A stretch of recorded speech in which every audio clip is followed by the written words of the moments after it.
What if the world's very first video game was never made? Would there be any Fortnite, any Mario, and any incredible digital adventures at all? Or what if the one flickering dot wasn't just a game, but the beginning of something bigger than we ever imagined? What if video games could learn, remember, and feel? This is the story how simplest play led to the first digital mind and how a blinking dot changed the world. It all started in 1958 inside a US science lab. Physicist William Higginbotham wanted to make physicists smile at a boring science fair. So he built something no one had ever seen. A game. A game called Tennis for Two. This wasn't a flashy arcade machine, it was a tabletop screen called oscilloscope, meant for science, not for fun. On the screen, a simple white dot like a tiny ball would bounce back and forth over a glowing line, which was the net. Player could twist knob to hit the dot and try to land it on the other side. It only lasted for few days.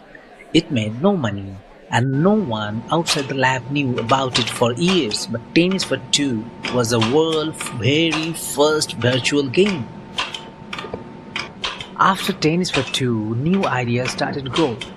In 1962 came for Space World, the first ever digital computer game, spaceship battling on a giant mainframe. Then in 1972, Pong hit the arcades.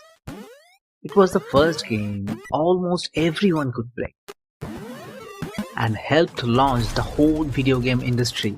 But it all began with that one blinking dot, a scientist way to make happy people. What if the game aren't just for playing anymore? What if one day game could think on their own? In 1996, video games are everywhere, but nobody has seen a game that can truly think. That's when Steve Grant creatures something totally new. In Creatures, we meet the norms, a little furry creatures that don't just move, they learn, remember, even feel. Each norms has a brain made from neural network and a body with a digital DNA. They eat, play, get sick, even learn language if you teach them.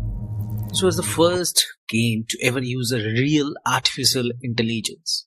Non-learn and change, not just because of script, but because of their brain, were built to adapt